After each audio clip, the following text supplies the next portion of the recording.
No one in Casadoro knew the man in the corner booth had less than 10 minutes left to live.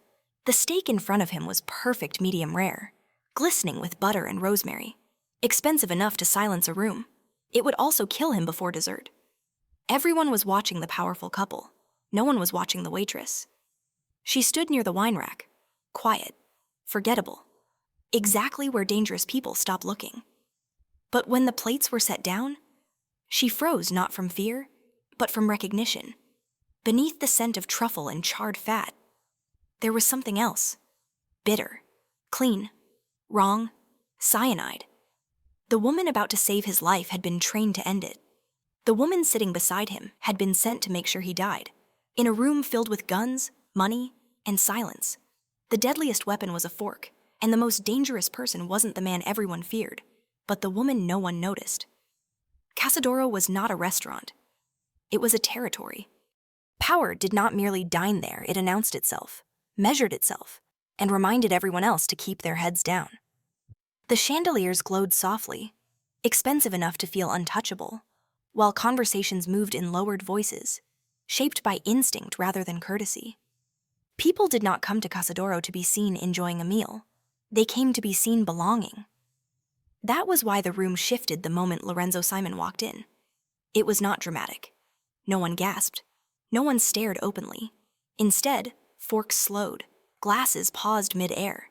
A subtle, collective awareness rippled through the dining room, the kind born from survival. Lorenzo did not need to raise his voice or announce his presence. He carried authority the way some men carried a shadow, effortless, inescapable. At his side glided Francesca Rossi, his fiancée, her crimson dress catching the light like a deliberate warning. Together, they looked less like lovers and more like a coronation in motion. This was not a date, not a kai. It was a display. They were led to the corner booth private, elevated, impossible to ignore. 6 men in tailored suits followed at a measured distance. Their movements practiced, controlled, lethal beneath elegance.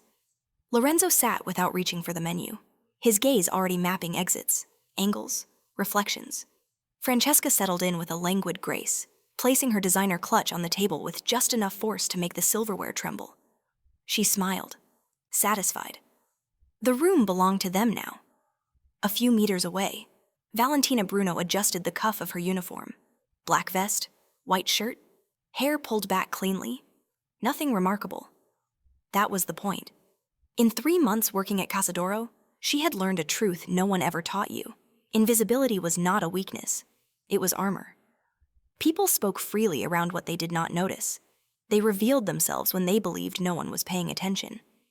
And Valentina always paid attention. She stood near the wine rack, eyes lowered, posture relaxed but alert, absorbing the shift in energy the way a sailor read the sea. The Simon table drew gravity toward itself. Bending the room, distorting the air, she had served politicians, financiers, men who believed money could buy absolution. Lorenzo Simon was different. He did not pretend to be clean. He did not need to. Table 7, the floor manager murmured, his voice tight. The Simon reservation.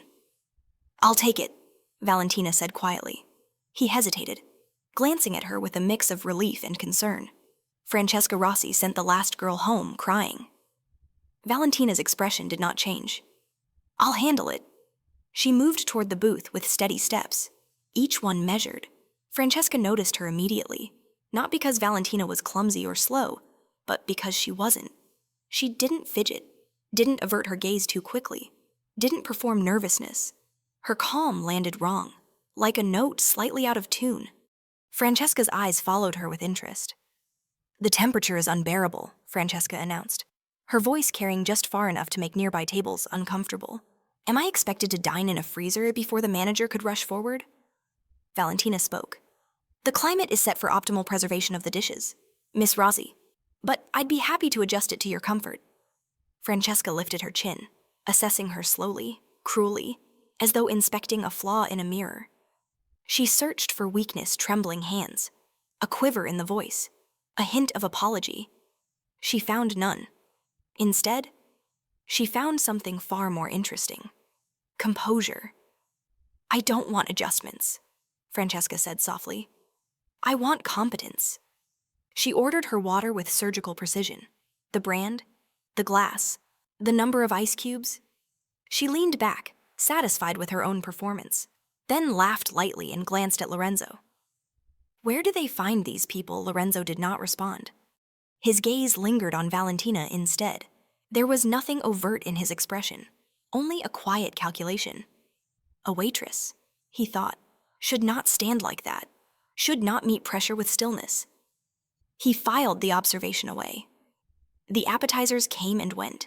Francesca criticized everything: the seasoning, the pacing, the posture of the staff. Humiliation was her language, and she spoke it fluently.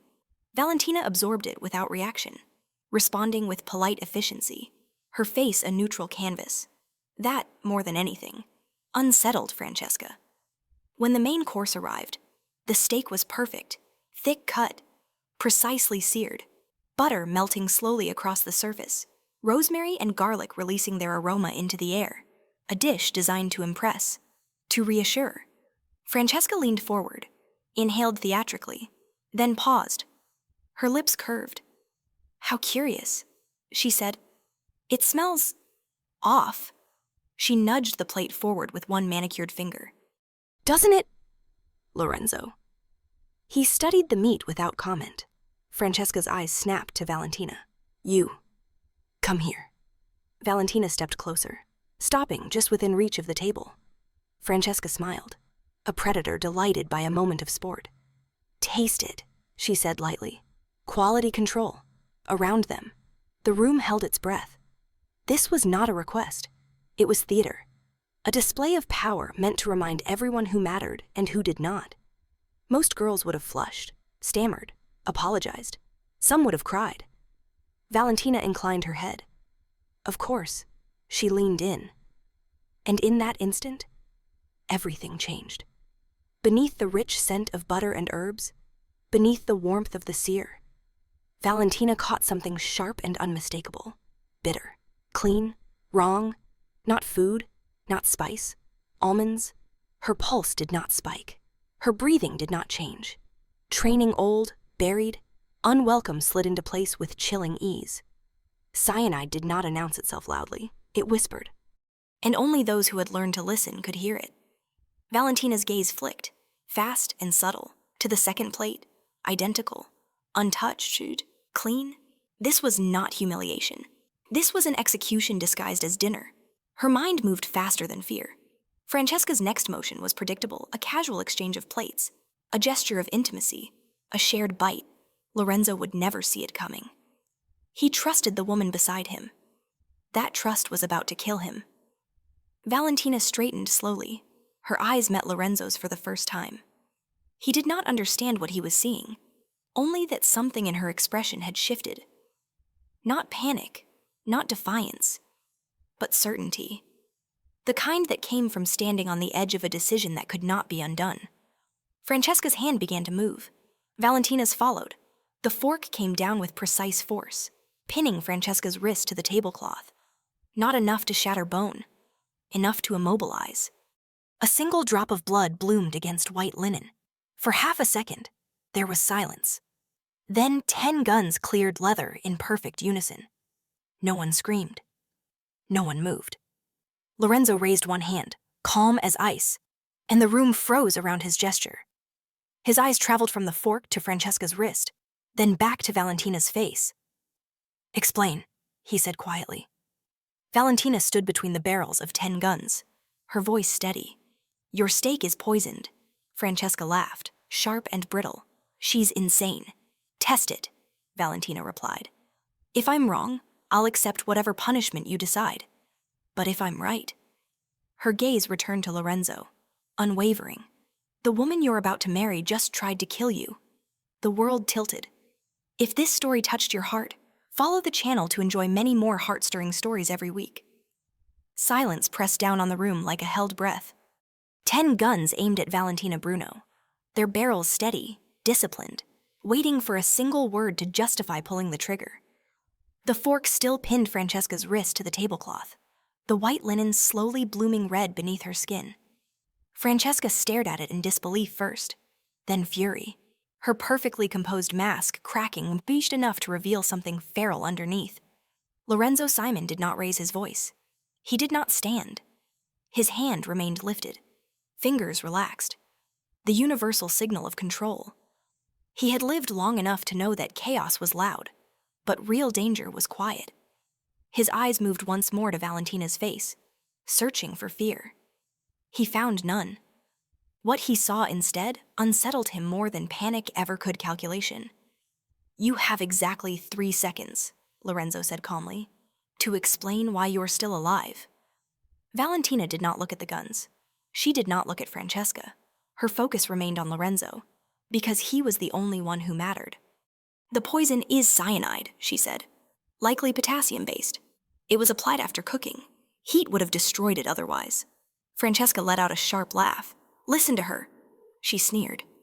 "A waitress suddenly thinks she's a chemist." Valentina continued, undisturbed.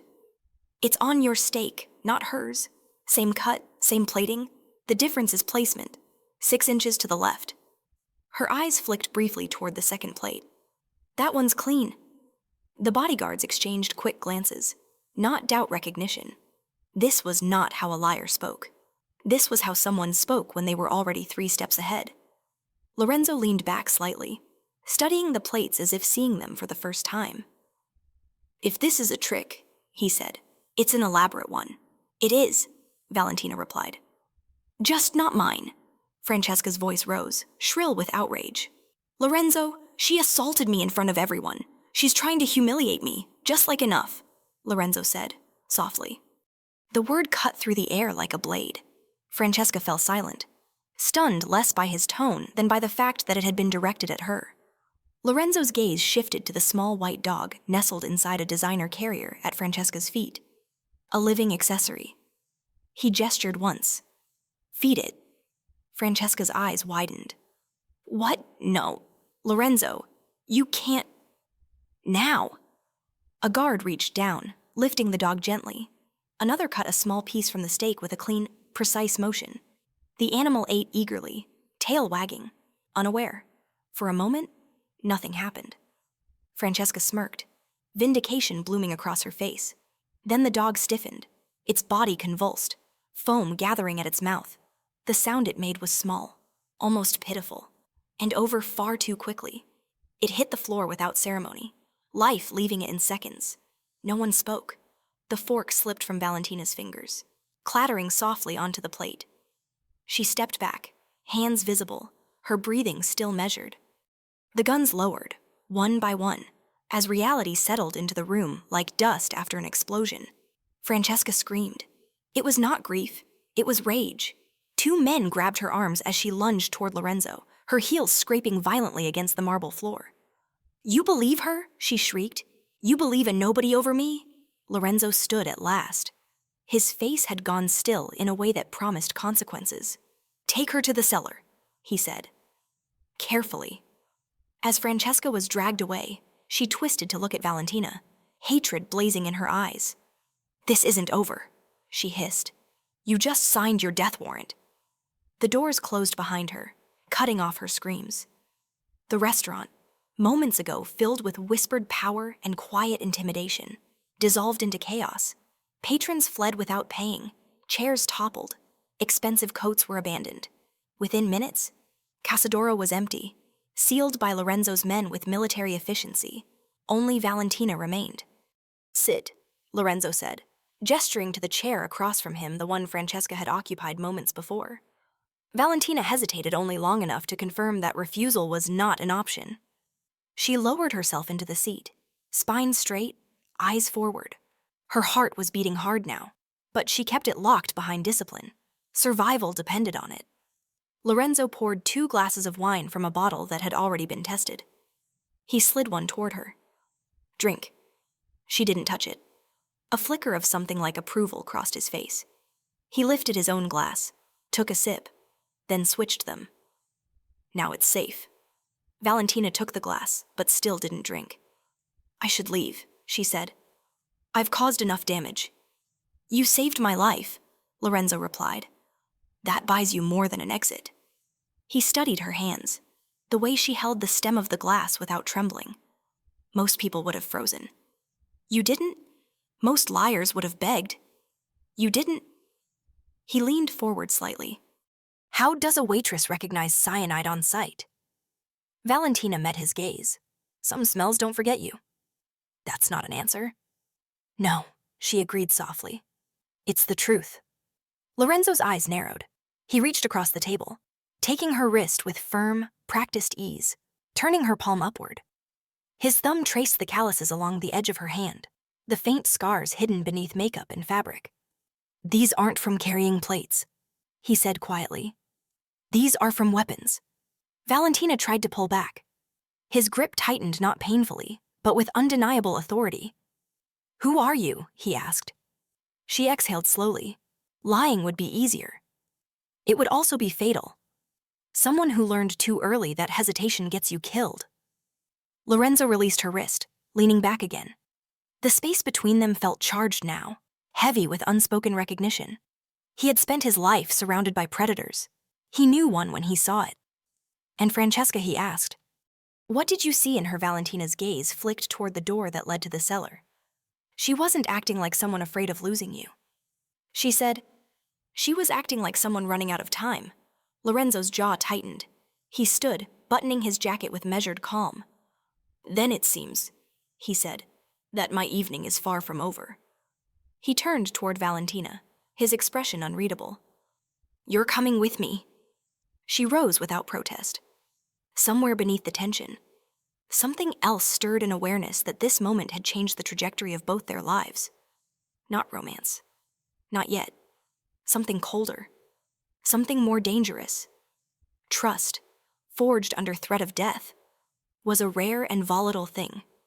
And they were standing right at its beginning. The temperature dropped the moment they descended into the wine cellar.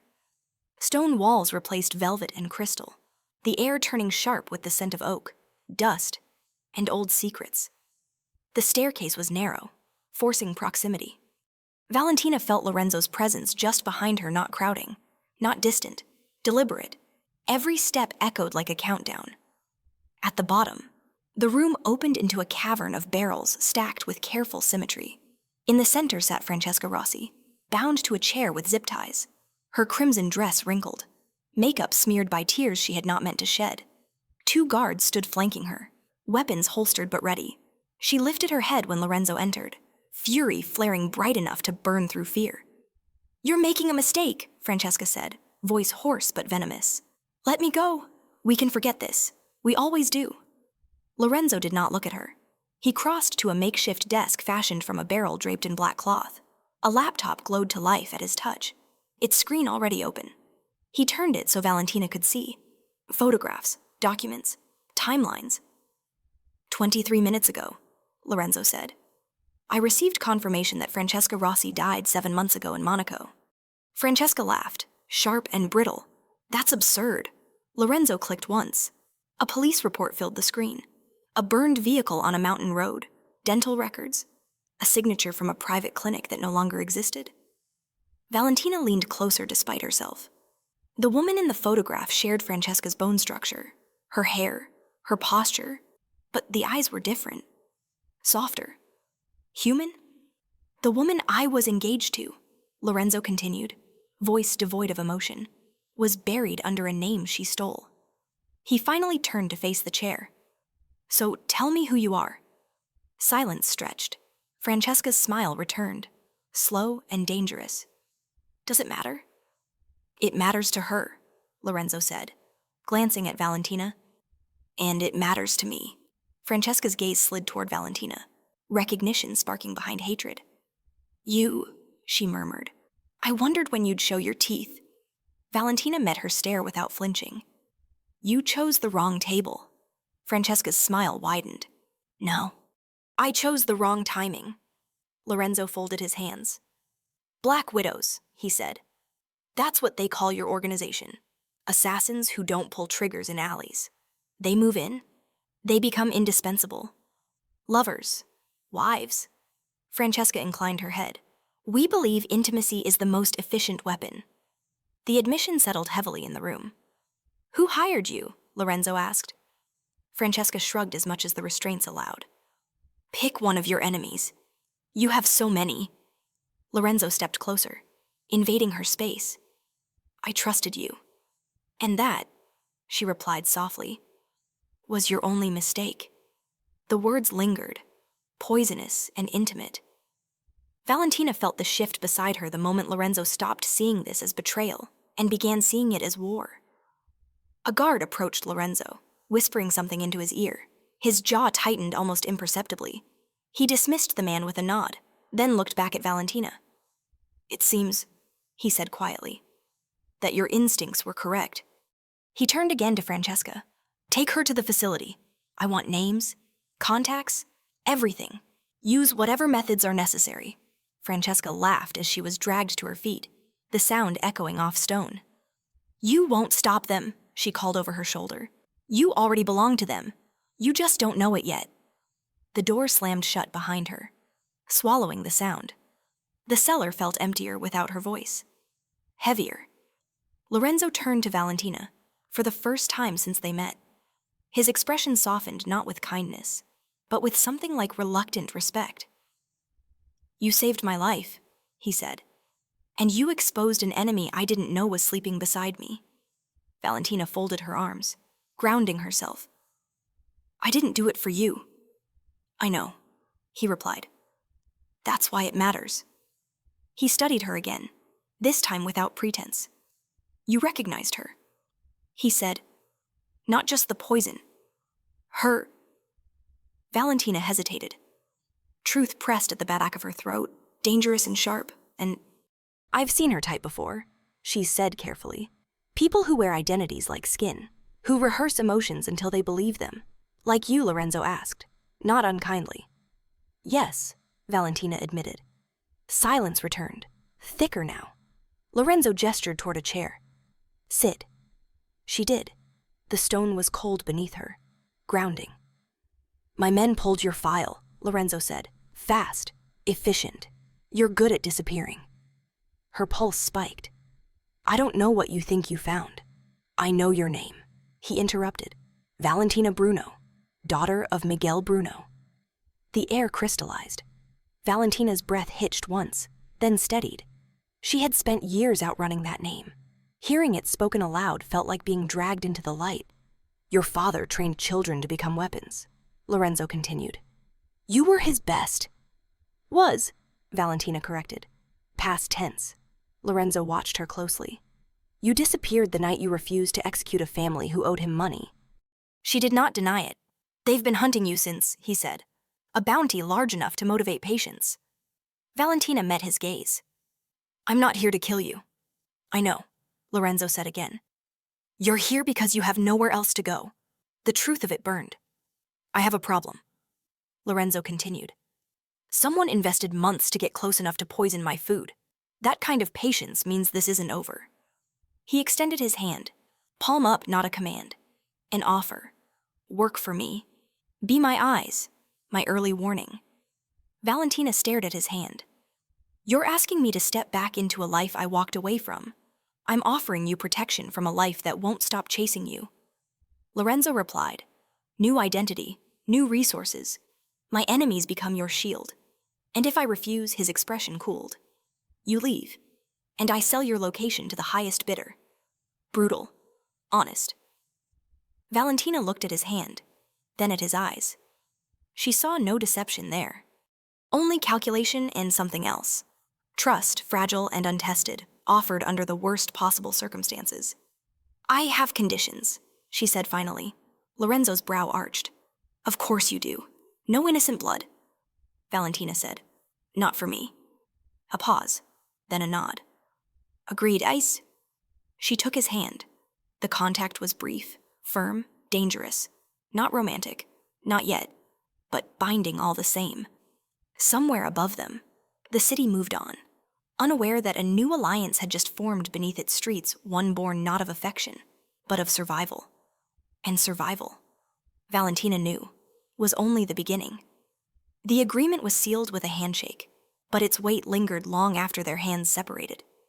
In the wine cellar, surrounded by stone and shadow, Valentina felt the quiet shift of her life settling into a new alignment, one where choices narrowed and consequences sharpened. Lorenzo stepped back first, restoring a careful distance, as if acknowledging that proximity was a language neither of them should speak yet. "Come," he said. "We have little time." They moved through a service corridor that smelled of metal and disinfectant, past doors that led to places Valentina sensed were better left unimagined. Lorenzo's men watched her openly now, not with suspicion, but assessment. She cataloged their stances, the way their hands rested near their jackets, the routes they unconsciously protected. They were professionals. So was he. An elevator descended in silence, delivering them into a lower level that felt less like an extension of a restaurant and more like a nerve center. Screens lined one wall, streaming feeds from cameras she hadn't noticed above. A long table sat in the center, polished to a mirror sheen.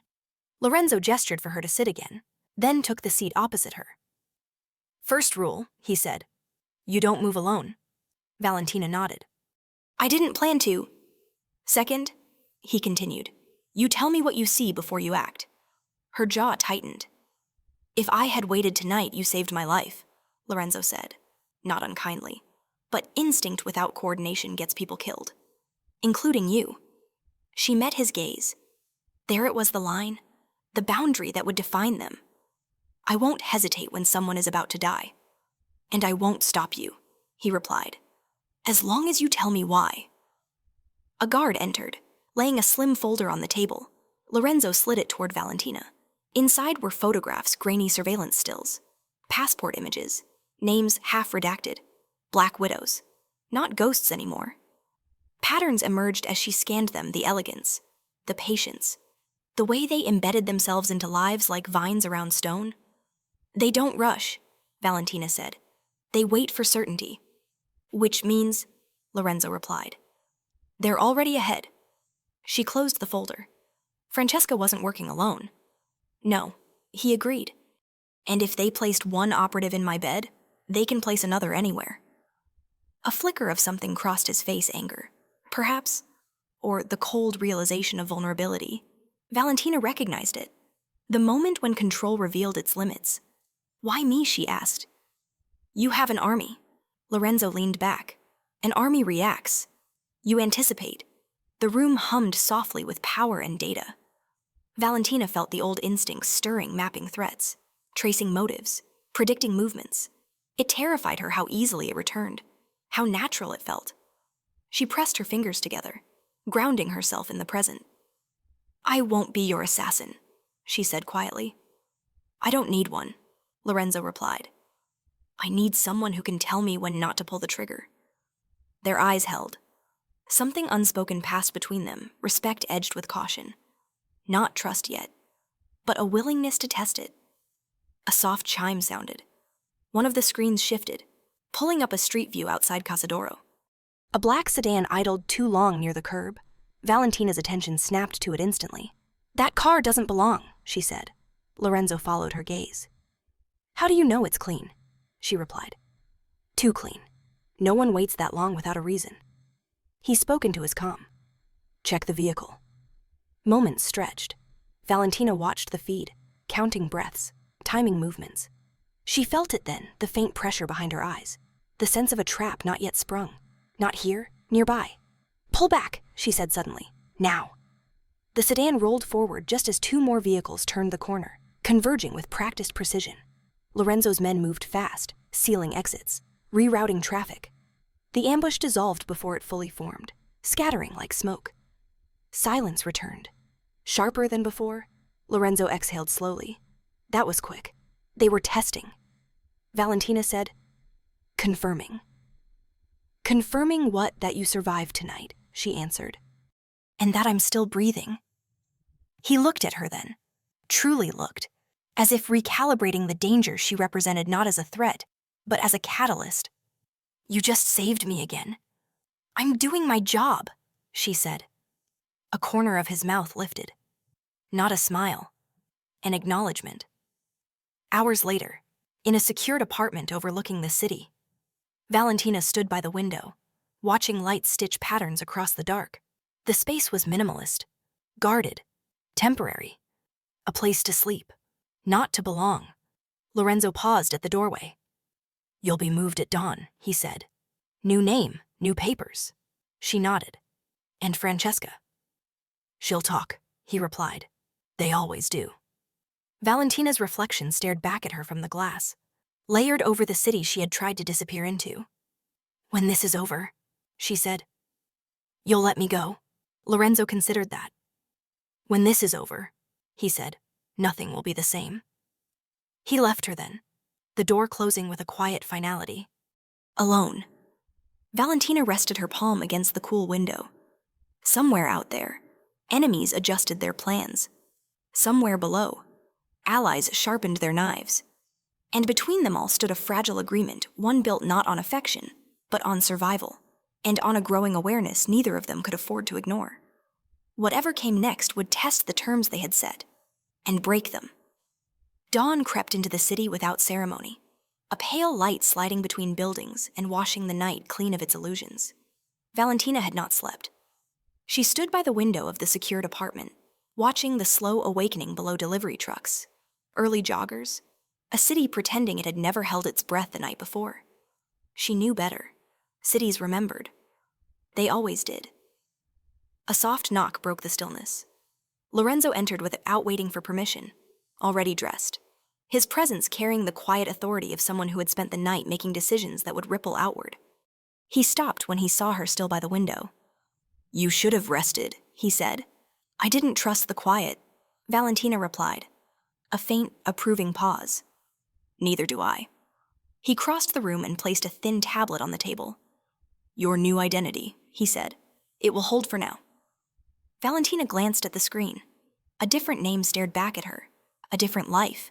Clean lines. Simple history. Too simple. Temporary, she said. "Everything is," Lorenzo replied. She turned to face him fully. In the daylight, the edges of him seemed sharper, less myth. More man. That made him more dangerous. Not less. "They tested you last night," she said. "They'll escalate." "They already have." He answered. "Francesca hasn't spoken, but someone else has." He gestured for her to sit. On the screen, a still image froze a woman stepping out of a hotel elevator. Elegant, unremarkable, forgettable. Valentina's spine stiffened. "She's not a widow," Valentina said. "She's something else. How do you know?" "She doesn't blend in," Valentina replied. "She disappears." Lorenzo studied the image, then looked back at her. "That's what you do." "Yes," Valentina said quietly, "which means she's watching me." The room tightened around them. Lorenzo dismissed the screen. "You're not leaving my sight today." "I wouldn't," Valentina said. "They want to see how close I am to you." "Then we let them," he replied. "On our terms." They moved through the city together, not openly guarded, but never alone. Valentina felt the eyes before she saw them, the subtle shifts in air, the unnatural pauses.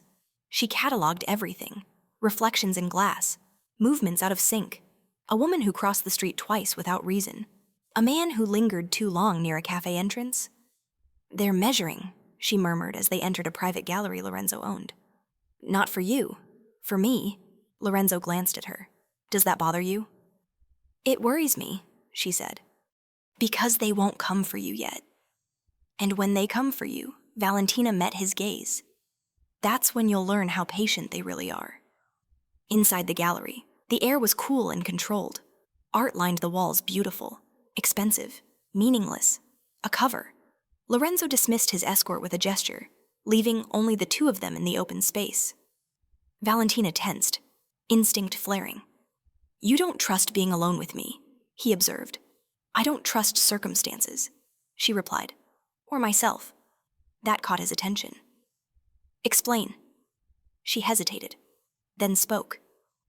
"I spent years learning how to read rooms like this, how to decide who lived and who didn't.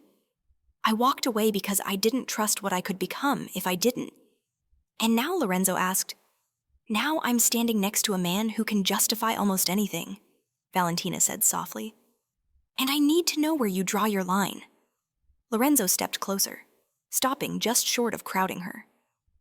"I draw it at betrayal," he said. "And at threats I can't afford to ignore." "And innocence," she pressed. They don't belong in my world, he said, but I don't pretend they don't exist. It wasn't an answer she liked. It was one she could work with. The first shot came without warning. Glass shattered behind them, the sound sharp and final. Lorenzo pulled Valentina down as a second round tore through the space where she'd been standing. They moved as one, no words, no hesitation. Guards flooded the gallery, weapons drawn, while Valentina scanned angles, exits, trajectories. Sniper, she said. Testing response time. Lorenzo's voice was calm in her ear. Location gone. Valentina replied. They wanted chaos, not bodies. They emerged minutes later into a secured corridor, adrenaline humming beneath skin. Lorenzo's grip lingered on her wrist a fraction longer than necessary before he released her. You were fast, he said.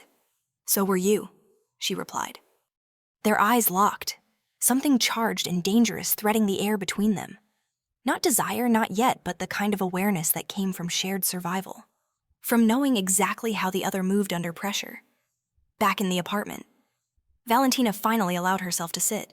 Her hands trembled now, the delayed cost of restraint. Lorenzo poured her water, not wine, and set it within reach. You don't have to be invincible, he said quietly.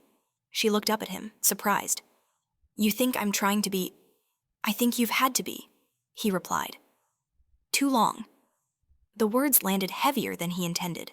Valentina looked away. They'll come again, she said. Closer next time.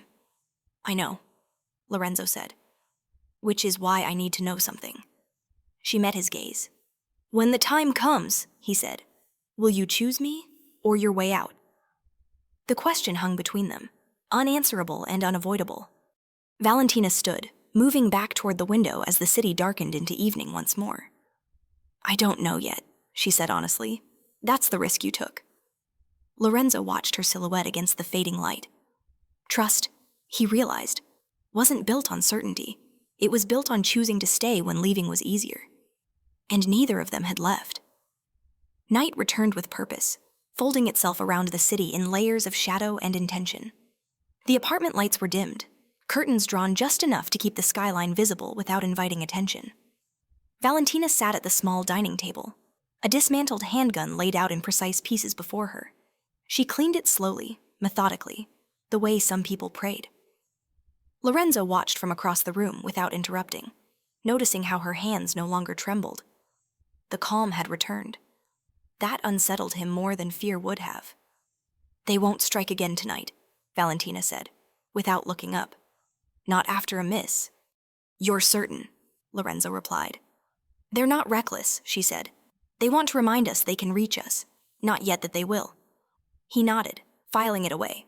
Then we prepare. A knock came at the door, 3 short taps, 1 long. A code. Lorenzo answered, allowing a man to enter, carrying a sealed envelope. The man didn't look at Valentina as he handed it over, then left without a word. Lorenzo closed the door and stood there for a moment, staring at the envelope as if it might detonate. This arrived an hour ago, he said. Valentina looked up. Something in his tone tightened her spine. From who? From someone who shouldn't know where you are. He placed the envelope on the table and slid it toward her. Her name, her real name, was written on the front in clean, familiar strokes.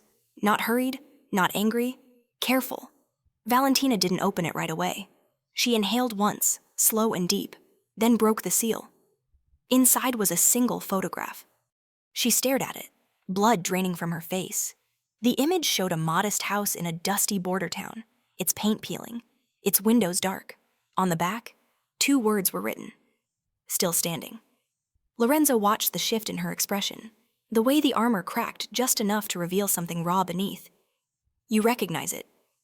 That's my mother's house, Valentina said quietly. Or what used to be. You told me she was dead. She is, Valentina replied. She died the night I left. Lorenzo did not correct her. He waited. They burned the place after. Valentina continued, voice steady but distant. To erase proof. To send a message. She turned the photo over again. Someone rebuilt it. Someone wants you to know they can reach your past, Lorenzo said. They already have. She answered. This isn't a threat. It's an invitation. She folded the photo and slid it back into the envelope. They want me to choose.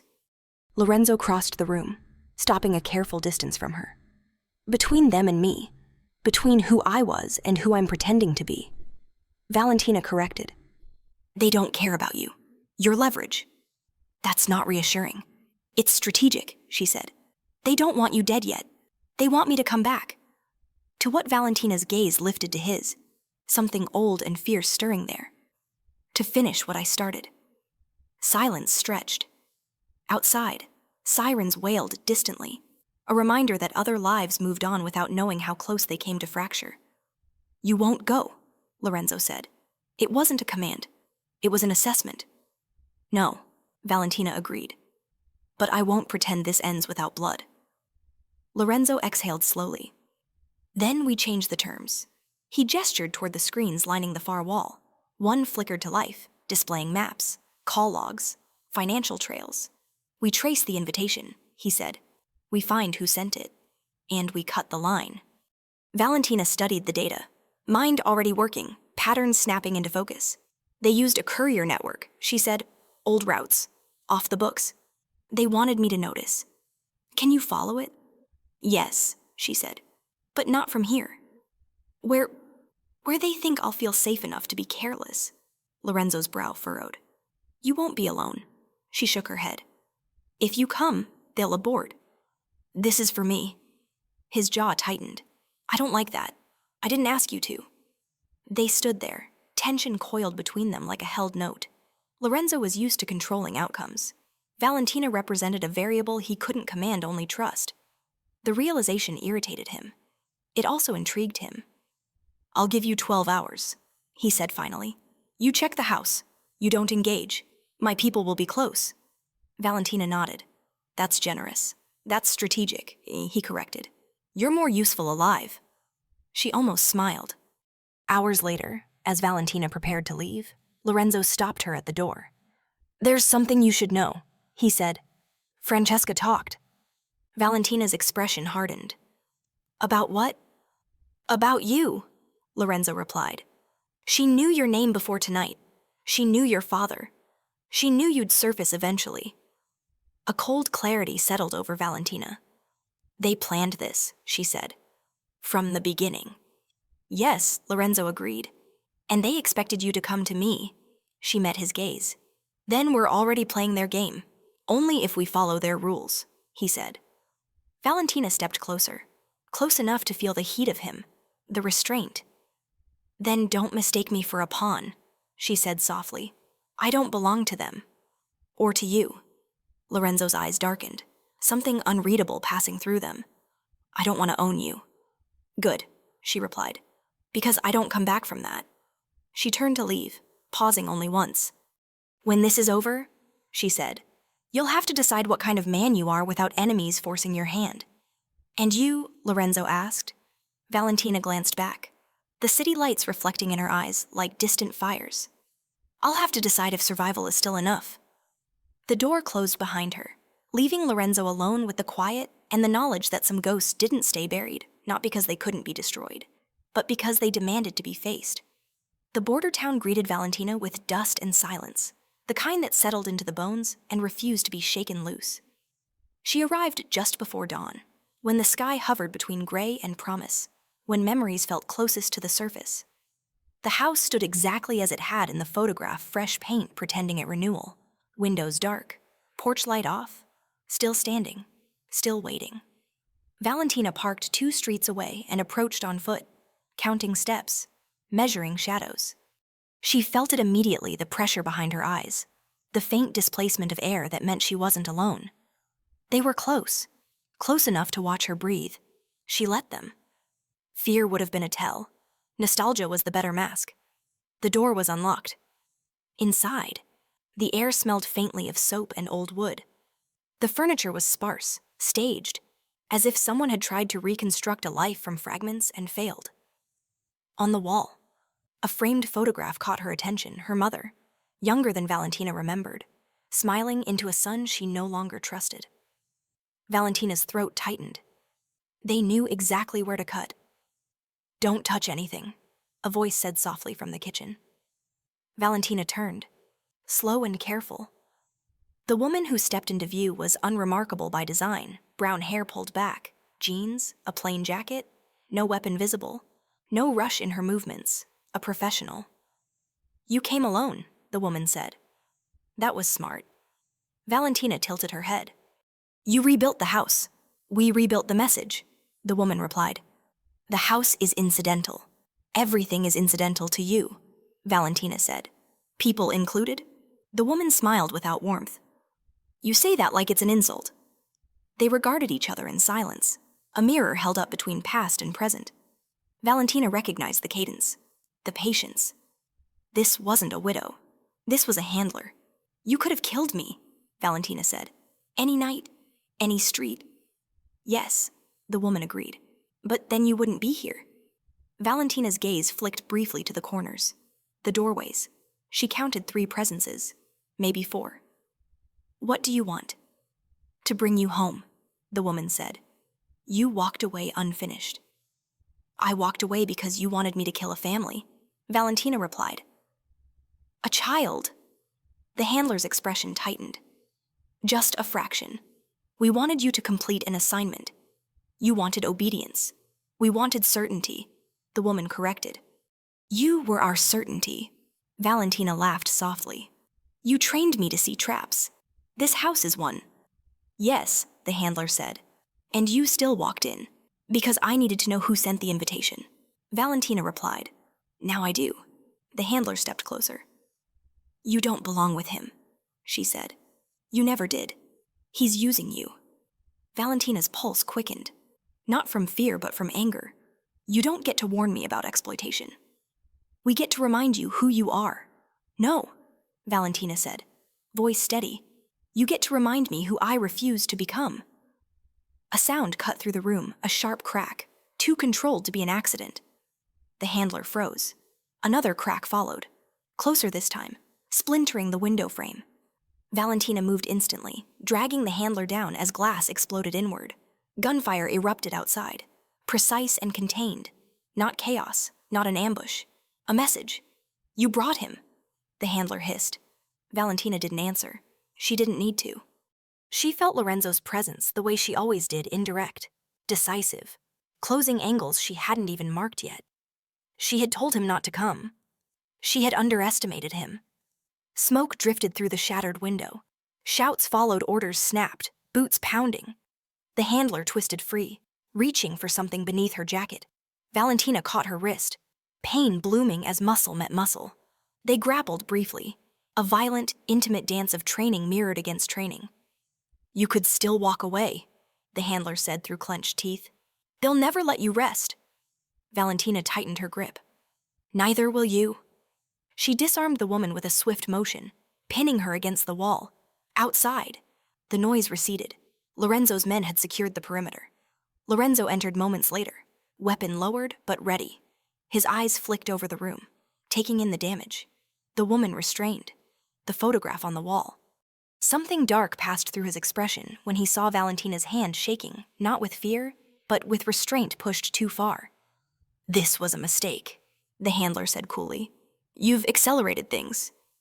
"Good," Lorenzo replied. "I don't like waiting." He nodded to his men. The handler was taken away without ceremony. Her gaze locked on Valentina until the last second. "You'll come back," she said quietly. "You always do."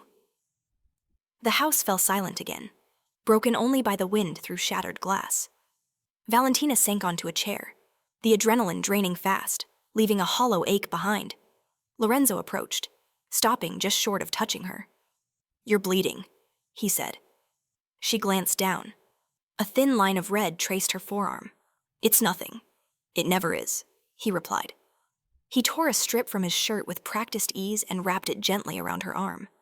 The gesture was careful, intimate without presumption. Valentina watched his hands, steady and sure, and felt something dangerous soften inside her. "You shouldn't have come," she said. "I don't take orders well," Lorenzo replied, "especially when they involve losing you." The admission hung between them, fragile and unguarded. Valentina looked up, meeting his gaze. For a moment, the world narrowed to the space they shared, the aftermath, the understanding. the shared choice to step into danger together. "They're going to escalate," she said. "No more invitations." "I know," Lorenzo said, "which means we stop reacting." She inhaled slowly. "This ends when we cut off the head. And if the head is closer than we think he asked," Valentina's eyes hardened, "then we stop pretending this is a game." As they left the house behind, the sun finally rose, illuminating the wreckage with indifferent light. The past had reached for Valentina and missed, but it had drawn blood. She knew now that there would be no clean exit, no quiet disappearance, only a choice. And this time, she wasn't making it alone. The city felt different when they returned, as if it had shifted its weight while they were gone. From the armored vehicle's tinted windows, Valentina watched familiar streets slide past, newly alert to every shadow. The house had not followed her, but its memory clung close dust under her nails, the echo of a voice that knew her too well. Lorenzo sat across from her, silent, eyes forward, his stillness carrying decisions already made. At the private compound, the gates sealed behind them with a sound like finality. Valentina stepped out into a courtyard washed in white light, too clean to be comforting. Lorenzo's people moved with brisk efficiency, securing perimeter and entry points. No one asked questions. They didn't need to. Something had crossed a threshold. Inside, the war room glowed with maps and feeds. Lorenzo dismissed everyone with a gesture, leaving the two of them alone. Valentina stood near the table, hands resting on its edge, grounding herself. The urge to run flickered and died. She had learned, long ago, that running only fed the chase. "They rebuilt your mother's house to lure you," Lorenzo said quietly. "They wanted leverage. They wanted proof." Valentina replied, "That I still respond to the past." "And do you?" She considered the question. "I respond to threats, not memories." Lorenzo nodded once. "Then we're aligned." He tapped the table. New images surfaced, financial flows stitched like veins across cities, names layered beneath shell companies, a lattice of patience and money. Valentina leaned in, eyes narrowing as patterns snapped into place.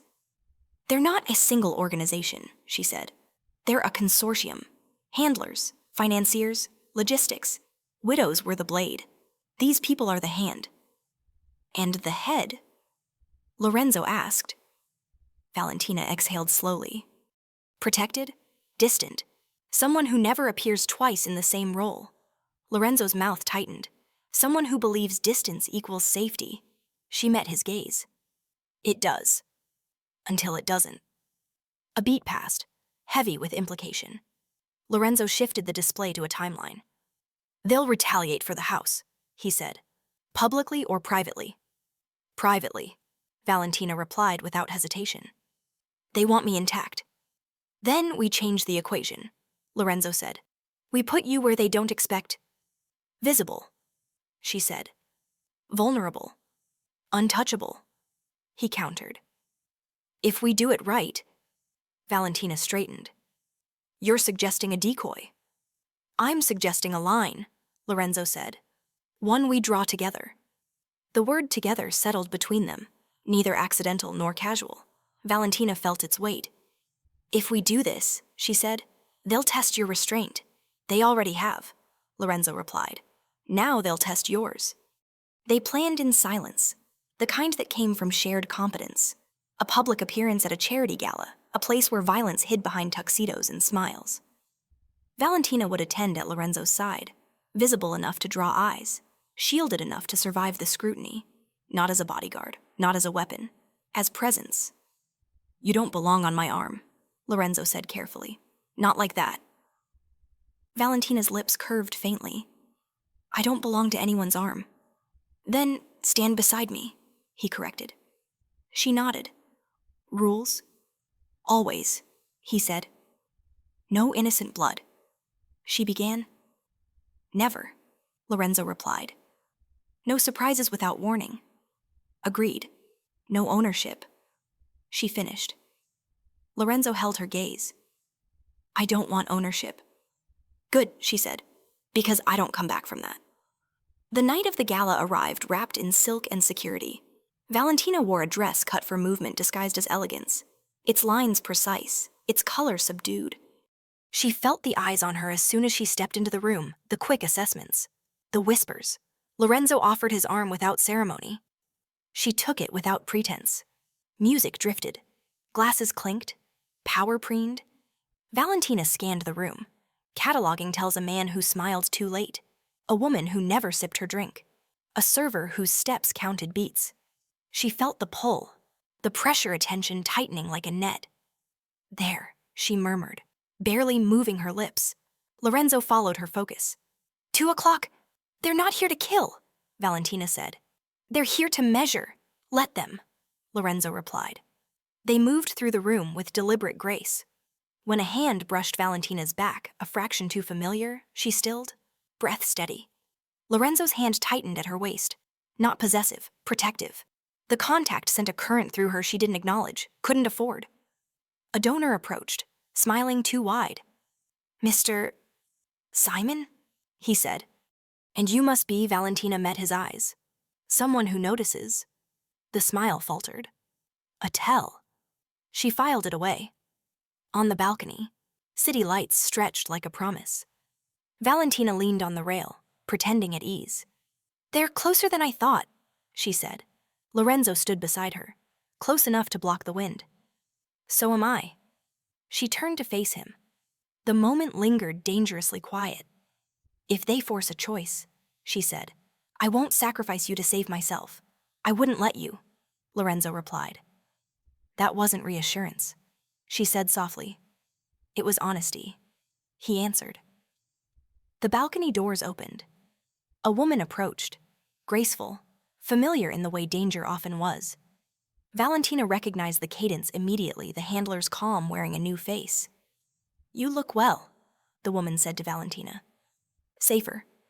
Valentina's eyes hardened. Appearances lie. Sometimes.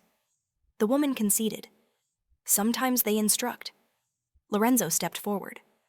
This conversation is over. The woman smiled at him, assessing. You think standing between her and the past makes you strong? I know it does, Lorenzo replied. The handler's gaze flicked back to Valentina. You're crossing a line you won't unsee. Valentina held her ground. I already crossed it. I didn't like what waited on the other side. The woman tilted her head. We'll see. She melted back into the crowd, leaving silence in her wake. Valentina released a breath she hadn't realized she was holding. They're accelerating, Lorenzo said. Yes, Valentina replied. Which means the head is close. They left the gala without incident, the city swallowing their departure. In the car, Valentina closed her eyes briefly, exhaustion threading through adrenaline. Lorenzo watched her, something unguarded flickering across his face. You're not alone, he said quietly. Valentina opened her eyes, meeting his gaze. Then don't let me pretend I am. The line they had drawn held for now. But both of them knew lines existed to be tested. And when this one broke, it would not break gently. The city did not sleep the night after the gala. It watched. From the upper floors of Lorenzo's compound, Valentina studied the movement below unmarked cars circling once too often, phones lighting up and going dark in patterns that meant coordination. The air felt taut, stretched thin by anticipation. This was the moment before impact, when everyone involved understood that the game had narrowed to its final moves. They're done measuring, Valentina said quietly. Now they decide. Lorenzo stood beside her, jacket off, sleeves rolled back, the posture of a man who had accepted that the worst possibilities were no longer theoretical. They won't try again in public. No, Valentina agreed. They'll isolate us, or force separation. He glanced at her. From me, or from you, she corrected. They don't care which one of us breaks first.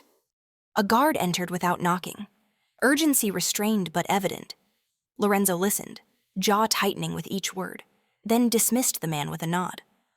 When he turned back, his expression had gone still in a way Valentina had learned to recognize as dangerous. They have Francesca's handler, he said. Alive. Valentina's pulse spiked. We're an industrial site near the river. She requested to speak to you.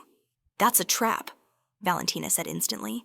Yes, Lorenzo replied. And an opportunity? They stared at each other, the unspoken calculation hanging heavy between them.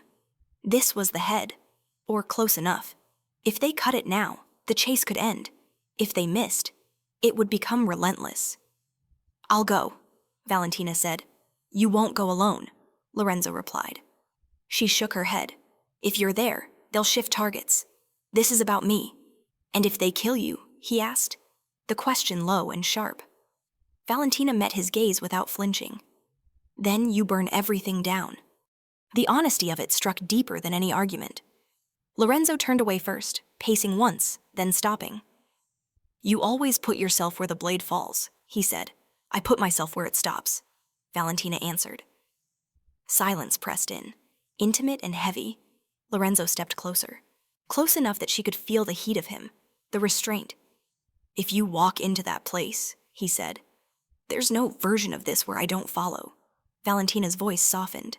"Then don't follow blindly." She reached for his hand, the contact deliberate, grounding. "Trust me. One last time." He covered her hand with his own. "Grip firm." "I already do." The warehouse crouched by the river like a waiting animal, its windows dark, its doors ajar. Valentina entered alone, senses sharpened, every step measured. The handler sat at a metal table under a single light, wrists bound, expression composed, too composed. "You came," the handler said. "I knew you would." "Speak," Valentina replied. "Before I leave?" The handler smiled faintly. "We wanted to see which life you'd choose." "I already chose," Valentina said. "You just refused to accept it." "You're choosing him," the handler countered. "That makes you predictable." Valentina leaned in. "It makes me free?" The handler's eyes flicked. Just once. A tell. Valentina moved too late to stop the flashbang, just in time to turn her face away. Chaos erupted. Shouts. Footsteps. A shot cracked the air. Lorenzo was there before the echo died, pulling Valentina behind cover, returning fire with controlled precision. His men flooded the space, sealing exits. The handler screamed as the light went out, dragged away amid confusion. When silence returned, it was final. Outside, dawn crept in pale and cautious.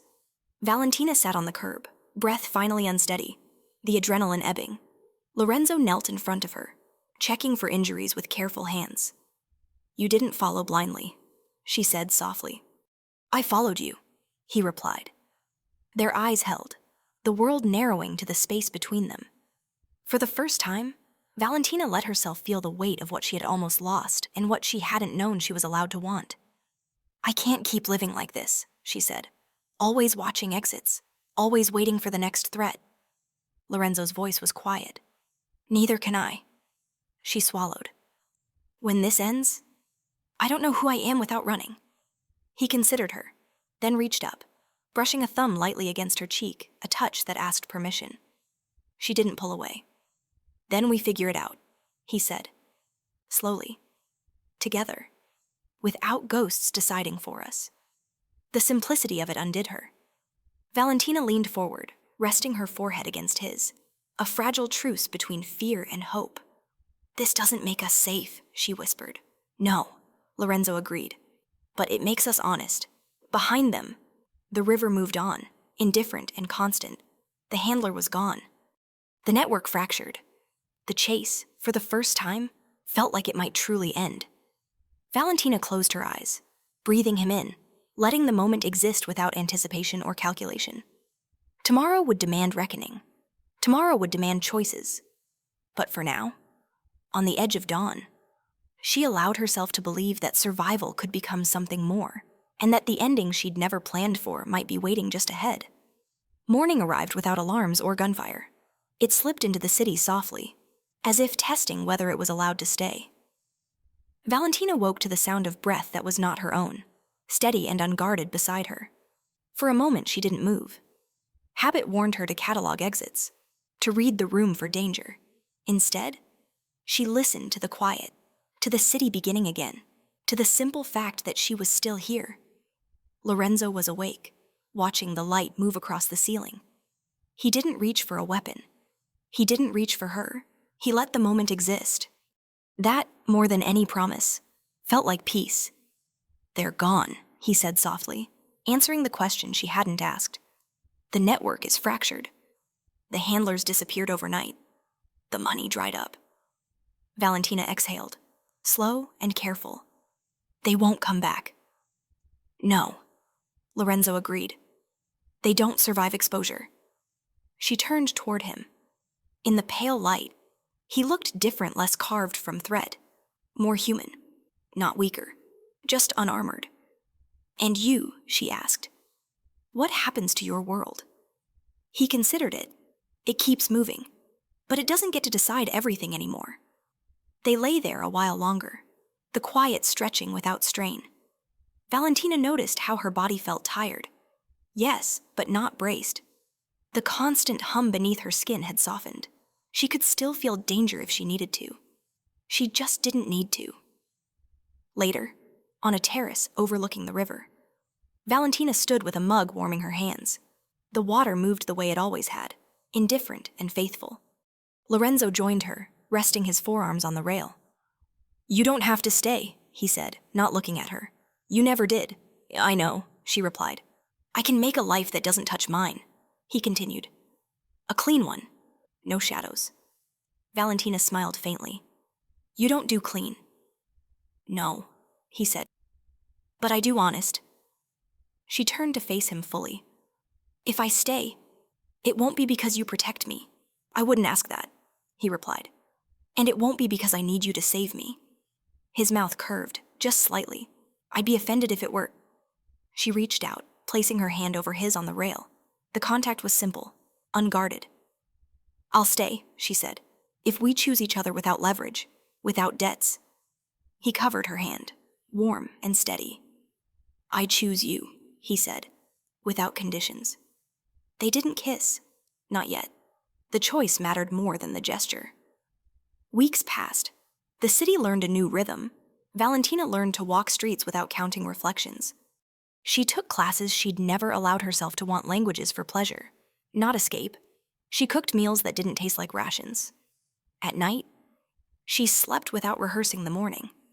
Lorenzo changed, too. He delegated what he once hoarded. He drew lines he'd never bothered to draw before. When he left, he came back not because he had to, but because he wanted to. One evening, they stood in a small gallery he'd kept private, light falling across canvases that spoke of beginnings and endings. Valentina studied a piece that held both at once. I used to think survival was enough, she said quietly, that wanting more was a liability. And now Lorenzo asked, and now I think survival is just the door, she replied. Living is the room beyond it. He took her hand, interlacing their fingers. Then stay in the room. They kissed, then not urgent, not desperate. It was a promise kept rather than made, a recognition rather than a claim. The world didn't narrow, it expanded. On a quiet afternoon months later, Valentina returned to the river alone. She watched the water and felt the past loosen its grip. When she turned, Lorenzo was there, as he had learned to be present without announcement. Ready, he asked. For what? She smiled. For whatever comes next. She took his arm, not because she needed support, but because she chose it. Together, they walked back into the city, no longer hunted, no longer hiding. The shadows still existed. They always would, but they no longer defined the light. And in that balance earned, deliberate, and shared, they found their ending. Not perfect, not untouched, but real.